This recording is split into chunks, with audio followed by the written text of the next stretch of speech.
And then do you want me to wait until it's I'd 12 say you could before? start letting people in. I mean, it's a minute till, so. All right, I'll start the webinar now. Gonna be great. Good luck. Yay.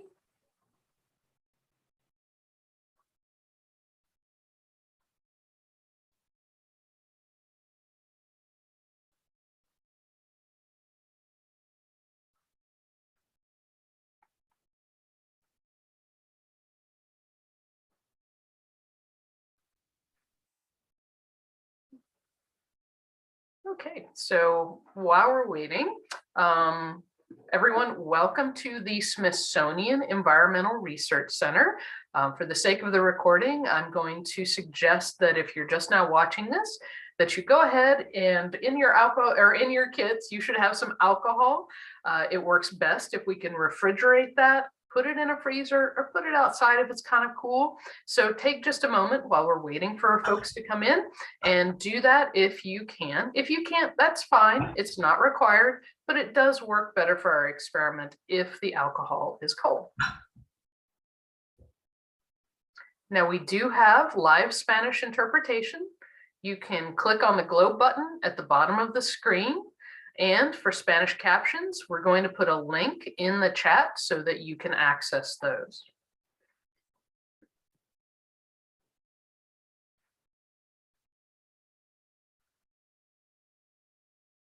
And we'll wait just a few more minutes for folks to come in, and then we'll get started.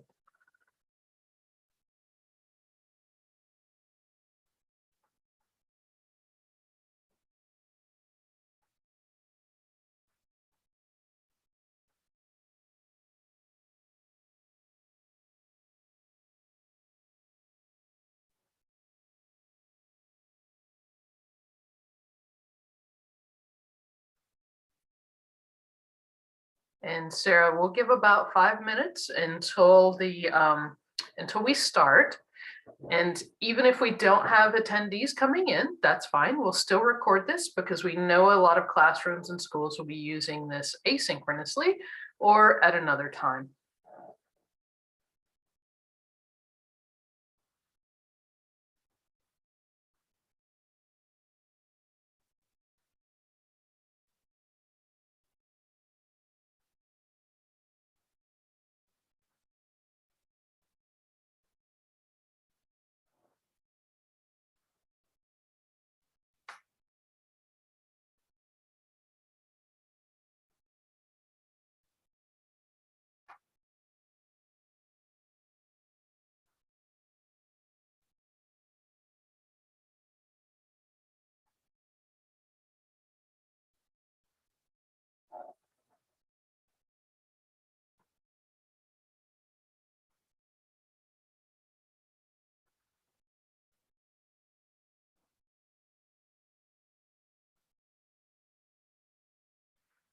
And to all my panelists, please feel free to participate and to ask questions as we go along as well.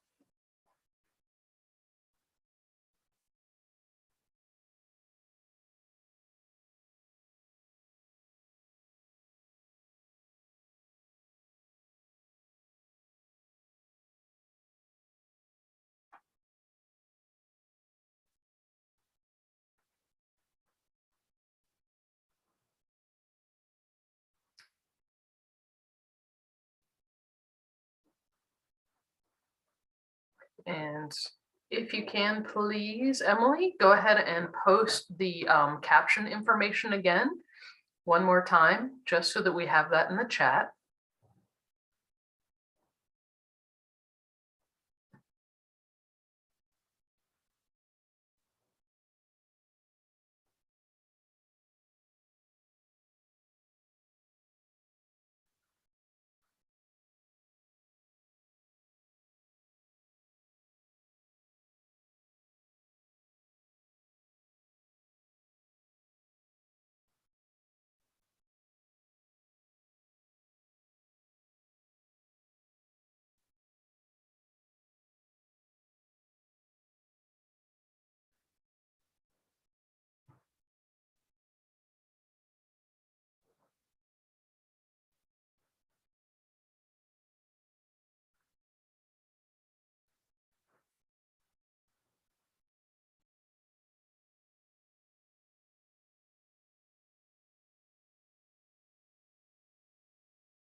Okay, we'll give one more minute and then we'll go ahead and start our recording for our Science to Go.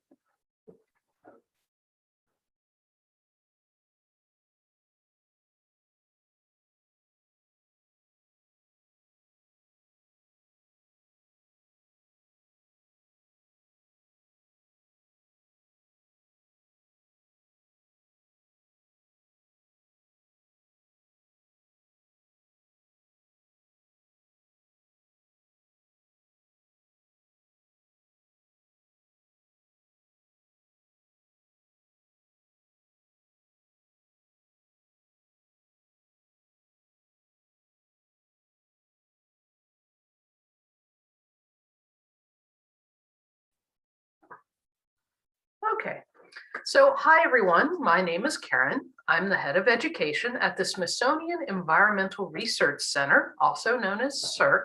We're located in Edgewater, Maryland, which is just south of Annapolis and the Bay Bridge. So today I'm excited to take you on an adventure all about DNA. We're going to answer some questions at the end specifically about why DNA is important and how our scientists use that. Now, if you have questions, please put those into the question and answer or into the chat, and we'll make sure we answer those at the end.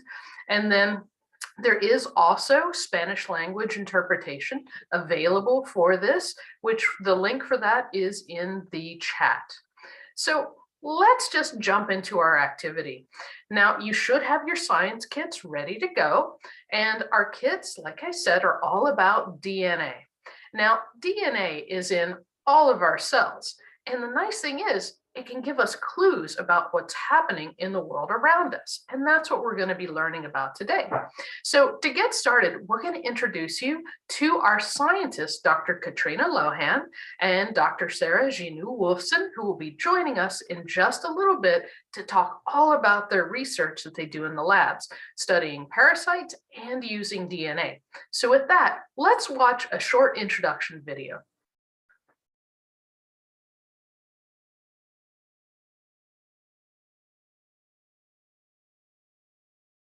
My name is Katrina Lohan, and I run the Marine Disease Ecology Lab here at the Smithsonian Environmental Research Center. It's actually situated right on the Road River, which is behind me.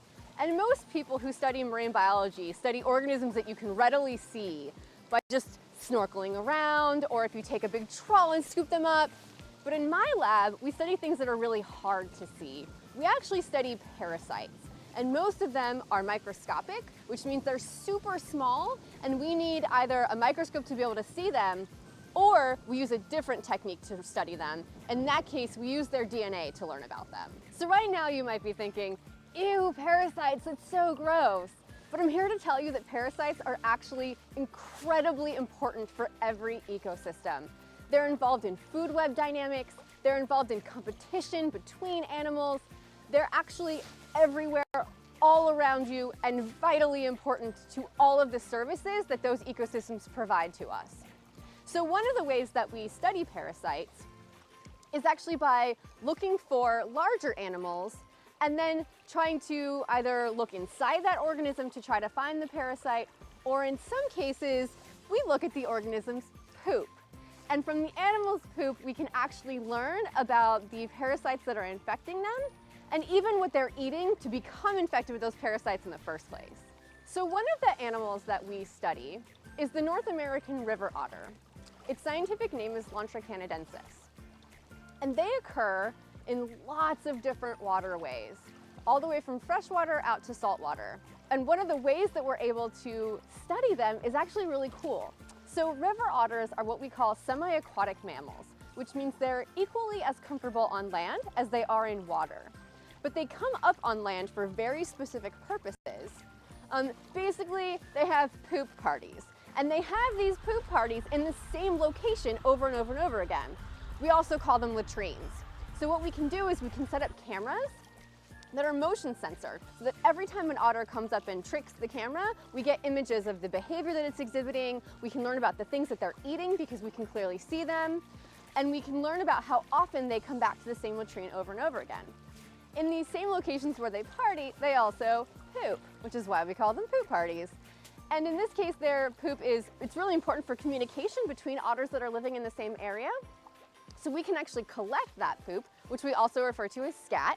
And from that scat, we can extract the DNA and learn about what they've eaten from their last meal and what parasites are both infecting them and were infecting the prey that they got.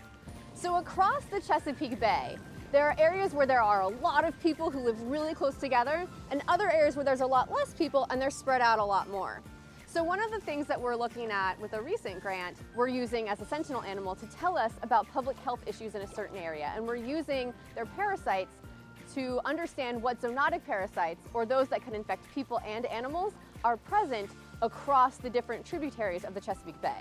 So with this project in particular, we're going to be reaching out to communities, particularly in Maryland and DC, who know where river otters are and are interested in trekking through the woods with us, trying to find latrines, and also individuals who may not be super excited about trekking out through the woods, but really want to watch a bunch of videos and see images of river otters. And so we're going to need a whole host of citizen scientists to help us understand the otters that live here. So if you're interested, feel free to reach out.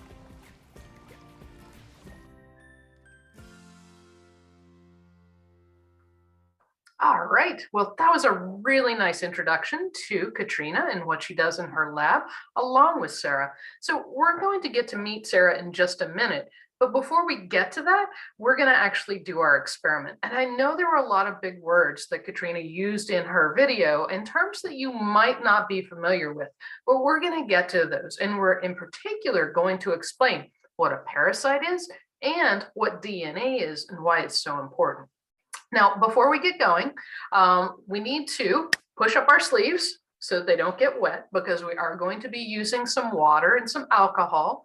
And if you're working around a laptop or a computer, make sure that you push those out of the way, or make sure that they're not going to get anything spilled on them that might be wet.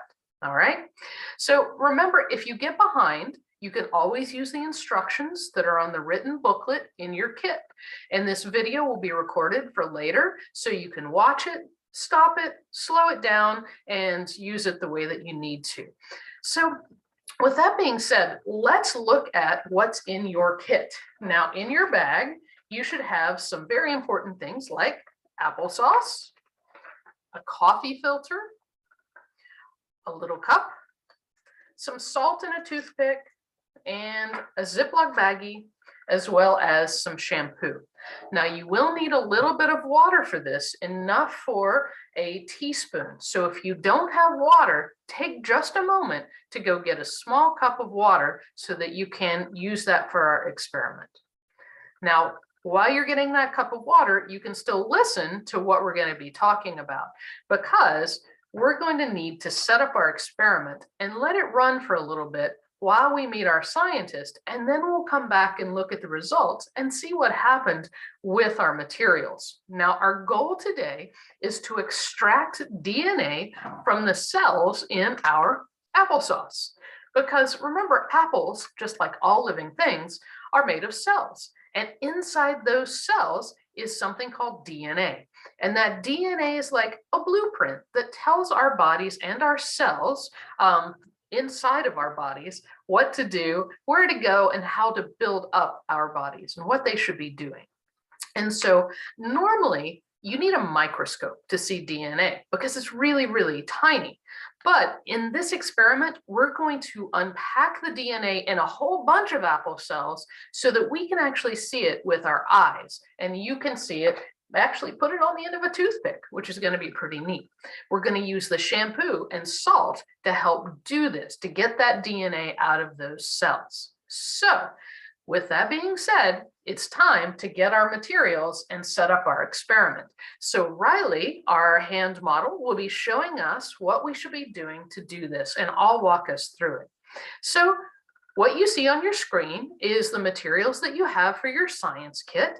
And we're going to start by unwrapping the measuring spoon. So the measuring spoon probably came in some plastic, but if you look at the two ends, there is one end that's bigger, that's a tablespoon, and one end that's smaller, that's the teaspoon. We're going to use the teaspoon end for all of our measurements today. And the nice thing is you can keep this to use at home later for cooking. So the first thing that we're going to do is take your Ziploc baggie and open it up. So open that up because we're going to end up putting our water and our applesauce and shampoo and other things inside of it. So once you have that open, you want to grab your applesauce and you'll have to twist the top of it. It works best if you hold the base of the top of the applesauce and twist. Some of you may eat this. And when we're done at the end of the day, if your teacher says it's okay, you are welcome to eat the remaining applesauce that we do not use. So what we're going to do is we're going to take that applesauce and we're going to squirt some into the teaspoon side, and we're going to put 3 teaspoons of applesauce into our Ziploc bag. All right. Now it can get a little messy, so be careful. Don't do this on top of your computer. All right, so 3 teaspoons. And the amounts of this are also in your written guide. So if you forget how much you're supposed to put in, take a look at your instructions there. Okay. Now remember, this is applesauce, so if anybody has allergies, then make sure that you have someone else help you do this, right? Don't do this step if you are allergic to the applesauce. Okay, now that we have our applesauce, we need to add a little bit of water. Now the instructions say 1 tablespoon of water, but we're going to add just a little bit more because I found it works a little bit better and goes a little faster. So we're going to add 2 tablespoons of water to our bag. And then we're going to add our shampoo. Now, Miss Riley's shampoo and mine looks like this tan bottle, and it says sea minerals and blue iris, but your bottle from the kit may look different. It could be papaya scented. It doesn't really matter what type it is or what it smells like. It's just used for separating the DNA. It just happens to be the brands that we ordered. So you're going to open up your shampoo bottle and you're going to squirt into the teaspoon side, 1 teaspoon, and also pour that into your Ziploc. Does anybody know what that shampoo is going to be doing for us? Anybody have a good hypothesis? How do you think we're adding that shampoo? Well, the reason we're adding that shampoo is important because remember, the applesauce has cells, right? And the DNA is all packed up inside of those cells, but we need a way to unlock it. And part of what this shampoo is going to do is unlocking those cells by breaking those cells apart. But we also need one more thing. We need some salt, which will help stabilize the DNA so that we can actually see it in a little bit, and also helps break apart those cell walls. So with your container or your little thing of salt, you can open that up. Now don't put the whole thing in. You want to just put a little pinch of salt in. So just enough between your thumb and forefinger, and you're going to put that into your Ziploc bag. All right.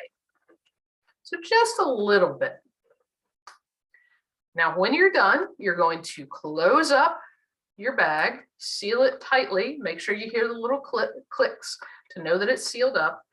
And then we're going to gently work the shampoo and applesauce around the bag. Now, you don't want to shake it up hard. You don't want to create bubbles. You want to try to reduce the number of bubbles that are in that bag and keep that to a minimum. Now, you'll get some, and that's okay. But you want to rub that applesauce around so that it gets immersed in all that shampoo and some of that water and the salt, because we need to break apart those cell walls so that the DNA can come out and we can see it. So go ahead and mix that up a little bit. You can press it with your fingers. You can rub it around a little bit. Miss Riley has it on the desktop. She's just pressing it with her fingers. Remember not to poke the bag or to pound on it. That's going to just open it up, and that's no good. So once you have your mixture, set that aside for just a minute because we need to set up our filter, because we need to filter the liquid from the applesauce so that we can see the DNA. So to do that, you're going to take your coffee filters. Now, in your kits, you may have gotten more than one coffee filter. You only need one, you don't need two for our experiment. We gave you an extra just in case. So you're going to take one coffee filter, and in some cases, if you have a rubber band, you can actually rubber band your coffee filter to your cup, but I found it works without doing that. But essentially what you're going to be doing is stuffing your coffee filter inside your cup so that you can pour your applesauce mixture inside of it. So Miss Riley is showing you what it looks like from the top. She's going to rubber band hers, but she'll also show you what it looks like from the side. You want to take your fingers and press your filter into the cup about halfway if you can. About halfway or so. That's a good distance so that you get that little scoop where you can pour your applesauce mixture. All right, I'll give you just a minute to do that because it takes a little bit. If you have scissors, you're welcome to cut off the top of the coffee filter. I don't have any scissors, so I'm just going to let mine sit, but just be careful not to knock it over if you do. All right, take just a moment. I'm setting mine up. Now, this is where it may help to have a lab partner or a buddy, because we need to pour our applesauce mixture into the coffee filter. And what's going to happen with that is the solids, the applesauce itself, is going to be left on top of the filter, and the liquids will go down through the filter, which is what we want to see in just a little bit, because carried in that liquid should be our DNA if we did this right. Okay, so the next step is we're going to take our baggie with our applesauce mixture, and we're going to open it up, and very gently from the end of the bag, we're going to pour that mixture, all of it, or as much as you can get in there, into the coffee filter. And you can use your fingers to push the applesauce down the bag into your filter. All right, take just a moment to do that.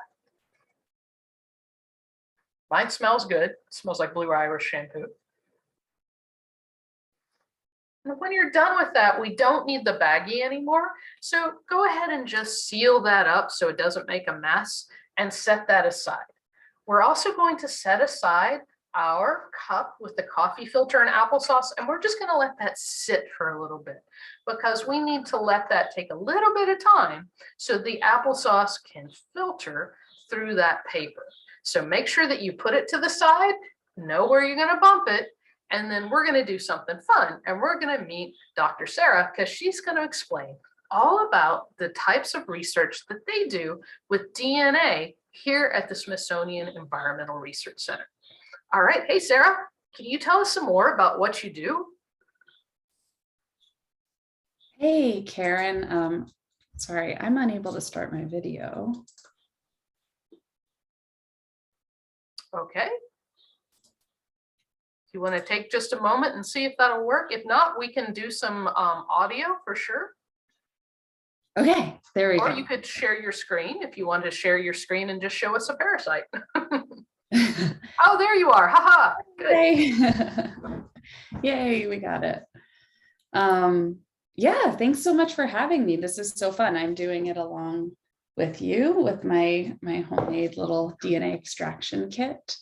But yeah, so we extract DNA. I'm in the Marine Disease Ecology Lab, which is headed by Katrina Lohan, who we all saw talking about river otters and walking around the CERC campus earlier. And we use DNA all the time in our lab. We use it for a lot of different things. Do you want to know more about specific research, or sorry, my dog? Oh yeah, hey, can you, well, first of all, what is DNA? Because like I get confused by that. So tell me what that is. Yeah, good question. DNA is a molecule. It's a molecule that is in every cell of every living organism. So all of our cells in our bodies have DNA. All of the cells in the body of my dog Sammy have DNA. And it's like you said earlier, it's basically a blueprint, or we could think of it as a barcode where the DNA, my DNA would be different from yours, and would also be different from Sammy's, and would be different from the apple that we're extracting. And so we can almost read the DNA in it's like a different language, and you can read it and find out where it came from. Oh, okay. So it's kind of like a code, right? Yes, So it's sort of like exactly computer code, 1 zeros, but this has something called base pairs. And I don't know if you've covered that in your classes. So those of you who haven't covered more about the structure of DNA, you'll be doing that a little later on. But essentially, I know that DNA is made up of pairs of information and that you can read it. And you talked about a barcode. Is that kind of the same thing? Sort of you just run a scanner over it, or how does that work? Yeah, so right. So there are 4 base pairs, and they're literally letters, right? So it's literally like reading. It's A, C, T, and G. And then they're in different orders. And depending on the order, we can use a computer program that works like a scanner that will then tell us what that sequence means. So we can say, we can take, a sequence of the DNA and say, okay, this came from an apple, or this came from a human, using these software programs. Wow, that's so cool. And so our bodies do that naturally, which is just like the bomb. Our bodies do that, they read it, and they know what to do. So that's pretty neat. Well, this is the thing, is I know that you're looking at river otters, because Katrina mentioned that, and I've been actually looking at the otters poop on our dock where we do our education programs, and poop seems kind of a gross thing to be studying. But tell me a little bit more about the otters and why you're studying their poop of all things.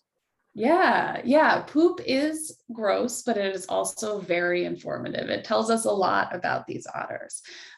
So I saw before that someone asked a question, what is a sentinel animal? And we call otters a sentinel animal because basically they can tell us information about the whole ecosystem. So by looking at this one animal, we can learn about the health of the river, the Road River, or also the health of the entire Chesapeake Bay. And so looking at their poop tells us about the ecosystem health because it can show us what they've been eating, so what other animals are present within the ecosystem, and also it can show us the parasites that they have. And parasites aren't necessarily bad, right? So Katrina said parasites are everywhere and they're important parts of ecosystems, but they can be detrimental to health. And so looking at kind of the balance of the parasites that's present in the otter poop can tell us whether they have normal, healthy parasites that are contributing to diversity or parasites that might be making them sick. Okay, that's crazy neat. Well, okay, I always get this question. Why don't you just go out and trap the otters? Wouldn't that be easier? I think it wouldn't be easier. I think it would be harder. Yeah, you're actually right. It would be way harder to go trap the otters, right? And I think it would be fun to learn how to do that. But the poop is a lot easier to catch and to get because it's just laying around. But what are otters saying to each other with their poop? Yeah, they're telling each other, well, so otters poop in designated locations, which is really cool. They go back. So it's like how we go to the bathroom in our bathrooms, right? They have these designated bathrooms that they go back to, and then they tell other otters, this is a good location. So by pooping there, they're signaling to other otters, this is a place that we want to hang out. It's a place where there's good food. And so we're going to all be going to the bathroom right in this spot. Yeah, and it's like somebody told me once, it's like social media for otters, right?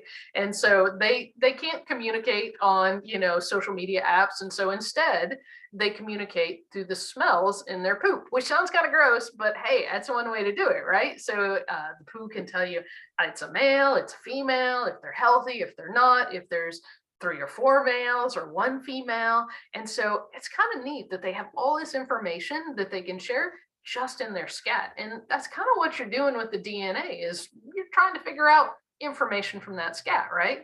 Well, Totally. somebody asked, with the parasites, right? There's parasites in otter scat, but can we get sick from it? Can we get the parasites if we see it? Definitely not if we see it.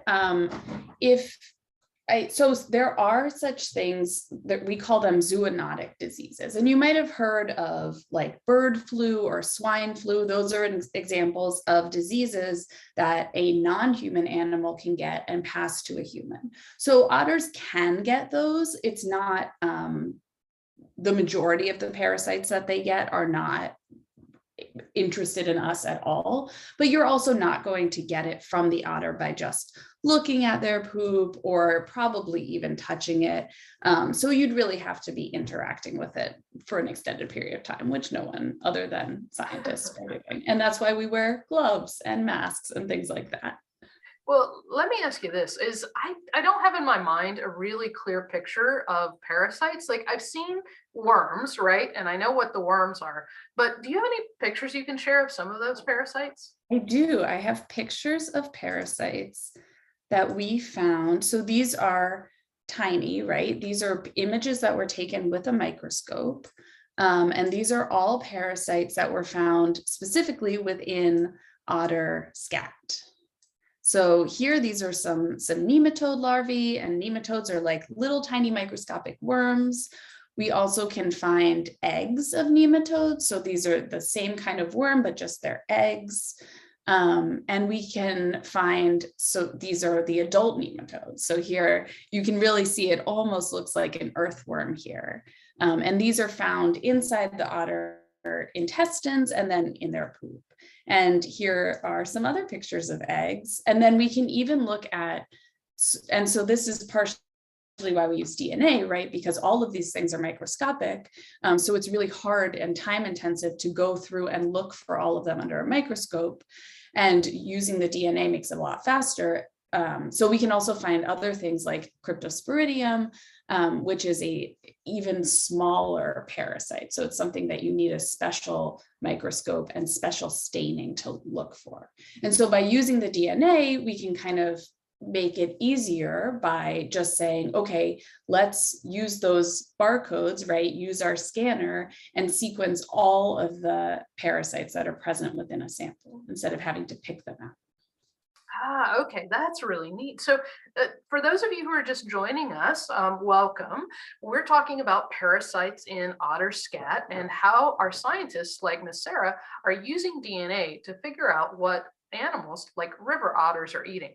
Now, for those of you, like I said, who are just joining, do you have any idea how do the parasites get into the scat? I'm going to have Sarah answer that in just a minute, but type your answer into the chat. How do you think parasites might get into river otters?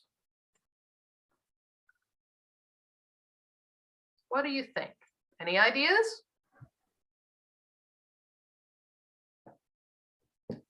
Ah. Oh, I see Mission Commander says they've been looking at water under a microscope and even seeing some of those things that you saw in your pictures earlier. Oh, So, cool. what do you all think? Oh, probably in the food they eat. Excellent. Okay, so wait a minute. What are river otters eating that's passing these parasites along? So what are they coming from, Sarah? Lots of different things. River otters eat a lot of different kinds of animals. They eat fish. In the video that we saw earlier, which everyone can go back and rewatch if you want to, we saw a river otter eating or wrestling with and then eating a blue crab. So they definitely like to eat crabs. So lots of different smaller organisms within the bay. They're eating those organisms like crabs, like fish might have parasites, and the parasites are then transmitted into the gut of the otter, and then the otters get infected and they come out in their scat. Oh, whoa, that's so neat. So here's a question though. We know that river otters eat like striped bass and they eat fish and they eat crabs, right? So dude, crabs might have parasites, but I eat crabs. What about parasite? Wait, how does that work? Do I have parasites? What's going on? Yeah, well, so that's why we cook our crabs, right? We're not going out and wrestling live crabs and eating them. We cook our crabs, so then any parasites that are present in there would be dead, not affecting us. Oh, yeah. Okay, good. Yes, I do not eat raw fish or crab meat. Correct. Now, the other thing too is we also have something in our stomachs called stomach acid. And I was told that that also helps kill things, which helps us a lot too. So, but apparently some of these parasites can survive some of that. That's pretty neat. Yeah. Our stomach acid helps, cooking helps. Also, river otters, because they live in the water, they're probably more likely to be infected by a parasite that comes from the water, whereas we are spending most of our time not in the water, most of our time on land. Well, and they're drinking water that's not real clean either, too, right? And our water is purified or clean, which is a lot different.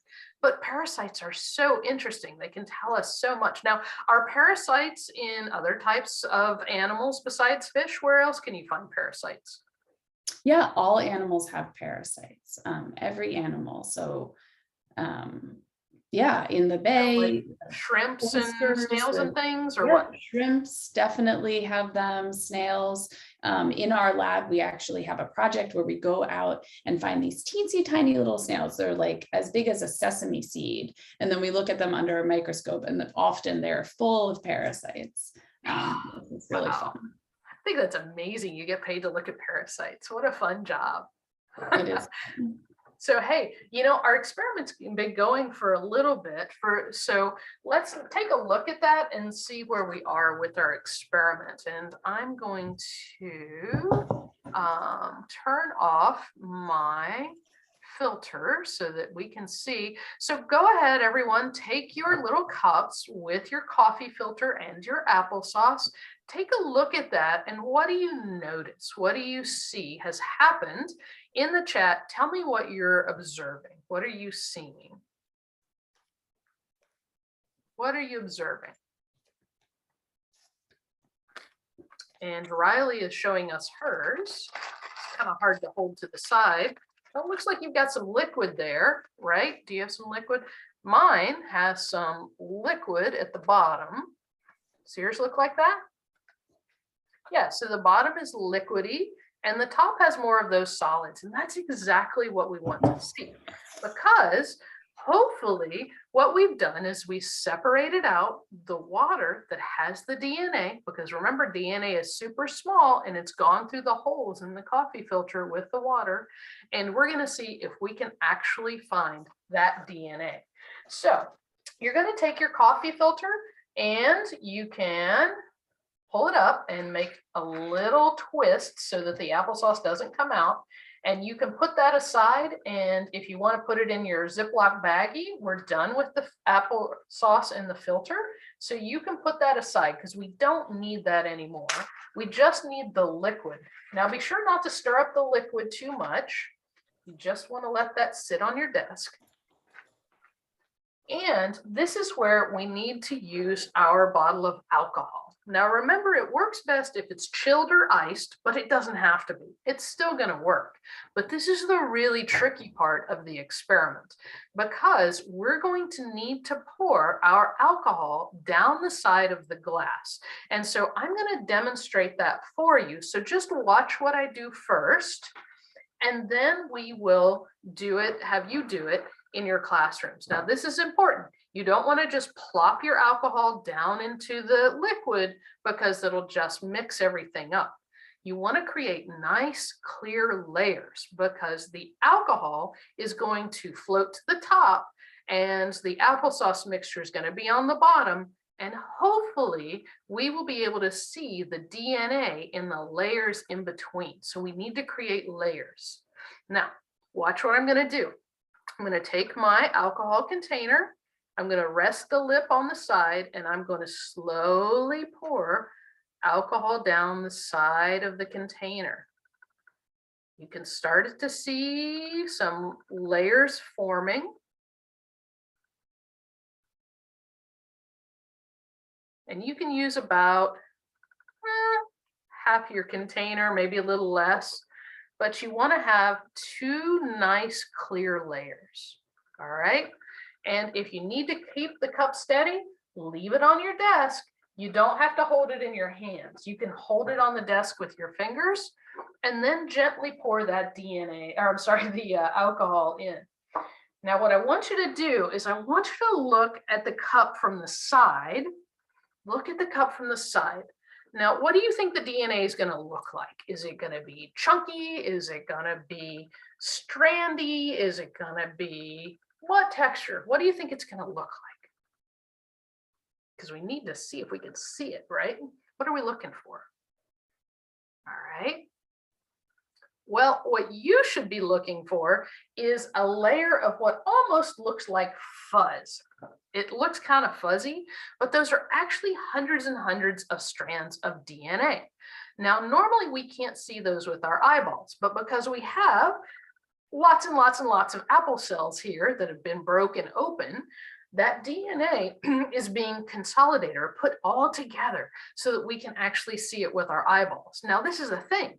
If you were to stretch DNA from a cell out, it would be about 6 feet long, right? And then if you were to stretch out all the DNA in the human body end to end, it would go 150,000 times around the moon and back. Yes, there is that much DNA in our bodies, which is just amazing to me. But what you are seeing is DNA from just a small sample of our applesauce. So to be able to see it a little better, you're going to need this special official scientific equipment called a toothpick. Now, we're going to use our toothpick and we're going to see if we can actually wind up our DNA, kind of like spaghetti, onto the end of the toothpick. So you're going to put that toothpick straight down. Now, don't stir. You're going to put that toothpick straight down into your cup. And you're going to lift it up to that layer where you might see some fuzz in between the alcohol and the applesauce, and you're going to twirl a little bit very gently, not too hard, not too hard. You're going to twirl, and you should see some string-like material start to come up. Now, let's see if I can show you a little bit better here. Now, mine, let's see if I can show you on that. Oh, you can sort of see my little strands there coming up. When you lift that toothpick, you should see some little tiny strands start to come with it. Now, if you do not see little tiny strands, that's okay. It may also need to sit for a little bit longer, but those strands are there. I guarantee you that DNA is in there. Maybe look at a friend's next to you if you don't see it in yours. But using that toothpick, you're able to twist it and then pull it up very gently. You should be able to see those strands of DNA that you've wrapped up around it. And that's just showing you that all cells have DNA, which makes it super important because it's the blueprints of what we use, our bodies use to tell itself instructions, right? Okay. Any questions about the toothpick and the DNA? Anybody need any help? If you do, take just a minute, help your next door neighbor.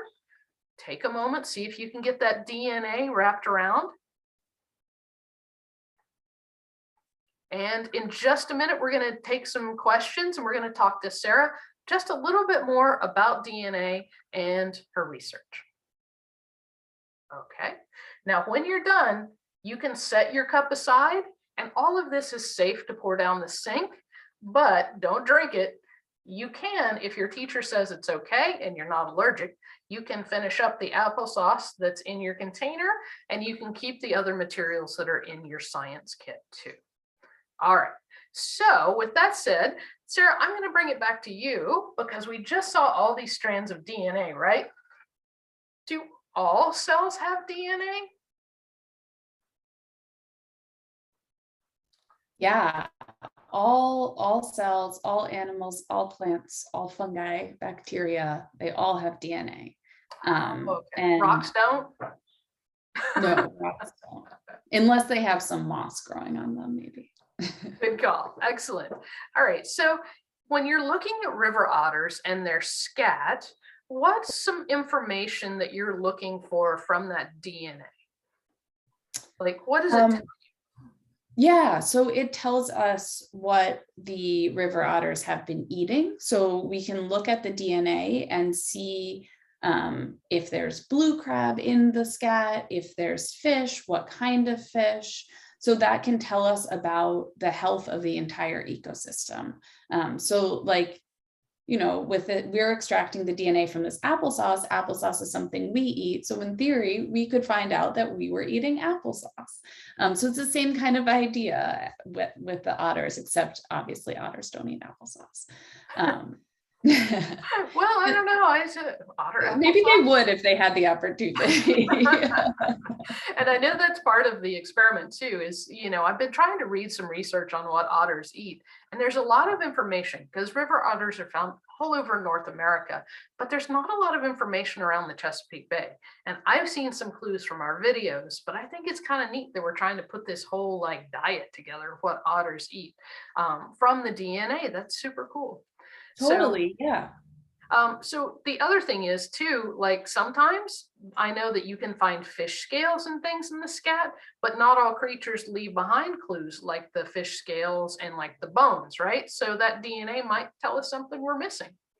Right, exactly. It'll tell us about smaller organisms, about more like soft organisms that don't have scales or bones, like maybe jellyfish.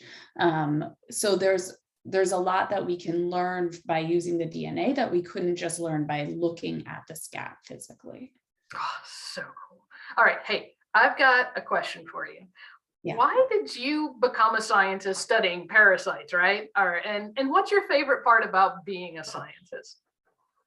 My favorite part about being a scientist is just getting to ask questions and try to figure things out. I think that I was always a very curious kid. I did a lot of science programs at the library, in school, was always wanting to kind of set up little mini experiments and figure out how things work. And so that just, I kept doing that. And now that's what I get paid to do, which is pretty awesome. Now, are there a lot of people in the world studying parasites? Is this a thing? Yeah, definitely. There are a lot of people studying parasites. There are, you know, parasites that affect humans that people are studying to try to figure out and create drugs for them. There are parasites of animals on farms. There are all sorts of parasites that affect our lives in lots of different ways. And so there are people studying parasites in many different ways and to do many different things with them. Ah, nice. Well, tell me this though, like what's your favorite part about being a scientist? What do you enjoy about it? My favorite part, well, okay, one of my favorite parts is getting to go outside for my work. Like I mentioned, we get to go look for tiny little snails, and that involves kayaking in the Road River in the summer, which is wonderful. And that's part of my job. And so that's great. And I love getting to do that.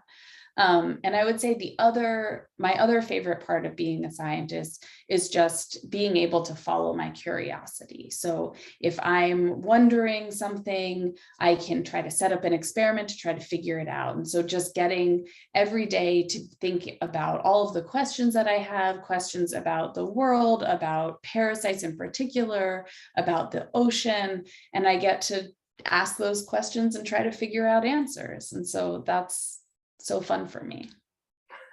I like it. So it's like a mystery every day. That's pretty fun. Exactly. So let me ask you this too. Somebody had a question in the chat and they were asking, you know, what is your working environment? You know, are you in the lab? I know you mentioned being like on the water. Are you working at home? Like, where do you work out of? Where do you travel or go? Yeah, it really depends on the day. So today I'm at home in my office in my house, but some days I go into Cirque and I work outside, not so much in the winter, but once it starts getting warmer, I'll be doing stuff in the river. And then I also get to work in the lab. We have a genetics lab at Cirque where I do DNA extraction. So, you know, it's a little bit different than what we just did, but the same idea. And I do that in the lab.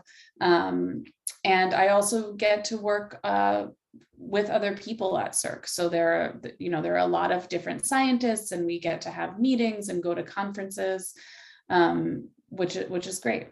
And the other thing that I get to do is I do work in the Chesapeake Bay, but I also do work in other locations. So I get to travel sometimes to Panama is a place I've gone.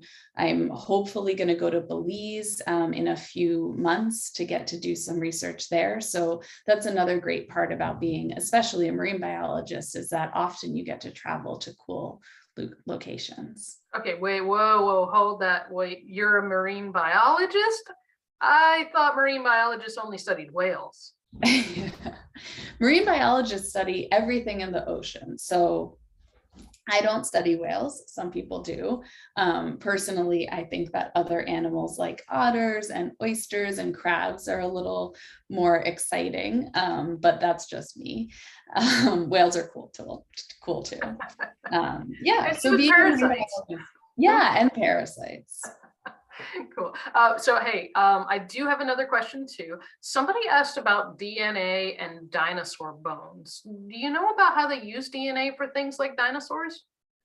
Yeah. So DNA is in all living organisms and it stays in their bodies after they die, right? So there is DNA inside the bones. Now, obviously, dinosaurs lived a long time ago. And so that DNA every year that it's sitting there inside the bones gets more and more degraded. But now we have these cool techniques where we can find the DNA, and even if it's only a little bit and it's broken up into lots of different chunks, we can kind of put it back together and figure things out about the dinosaurs themselves.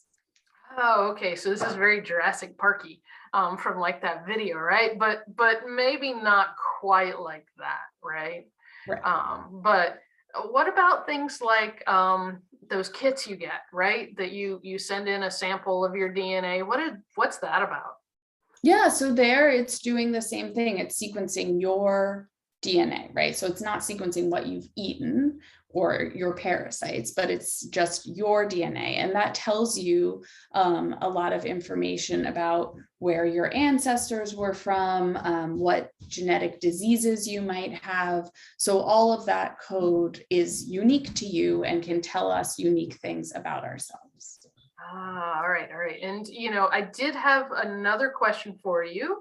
Is somebody here says they want to be a scientist, but they're not quite sure what kind. So what should they do if they want to be a scientist? They should try lots of different things and see what they like. So, keep going to science events, keep going to science class, and try to think about, okay, which part of science do I like? Do I like doing DNA extractions? Do I like getting to go walk around in the woods and explore things, and just keep asking themselves those questions and kind of following different threads. There are lots of opportunities to get involved with science in your community or through school. So I would encourage them to keep going with that. Okay, so I did have another question. What was that? We were going to ask you, is there anything else you wanted to tell us about your research? Oh, here it is. I remember the question now. What is your favorite parasite and why? What is my favorite parasite? Okay, so I think my favorite parasite is Perkinsus marinus, which affects oysters in the bay.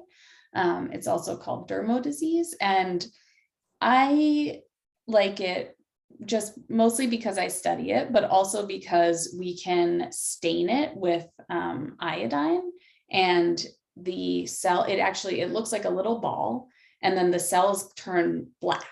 And so if you can get some oyster tissue and stain it, and then it basically looks like it's all polka dotted. And so it's like a really pretty little design of polka dots that are actually parasites. Oh, whoa, that's crazy cool. Now, are parasites animals? Because somebody asked that in the chat too. What are we talking about here? Parasites refers to a lot of different things. So a parasite is just an organism that uses another organism for its nutrition to live, right? So that kind of can be latching onto it. It can be living inside the cells of the other organisms. So parasites can be viruses, they can be small animals, microscopic animals, or they can be bacteria, lots of different things. Oh, so like the ticks that I hate, especially come Yes, spring. exactly. Parasites. Oh, gross. Yeah. Okay, so one last question, because I know we're short on time. Someone wanted to know, what do you enjoy doing in your free time? Because we know that scientists are people too. What do you enjoy doing? In my free time, I really like to go camping and hiking. I'm excited that the weather's starting to get warm, and hopefully we'll be able to go somewhere soon. But yeah, so with my dog and my husband, we go out and we go backpacking, go to lots of different parks, and I'm usually regaling them with facts about any of the animals and stuff that we come across, which it's still very nerdy. Yep, I do that too. I can't not. It's just such a habit. So, oh my gosh. Well, thank you so much for joining us today and talking about parasites and otters and poop. I didn't know that poop could be so interesting or that it even had DNA in it. So that's really neat to learn. And everyone that's joined us, thank you for joining us. And hopefully you can join us for some of our other programs. You can toss your baggie and your coffee filter and applesauce, but the other materials are yours to keep. And we appreciate you joining us for our science program. Remember, DNA is in cells, living things just like you and me, and our scientists use them to learn about our world, and you can too. So thanks so much for joining us, everyone.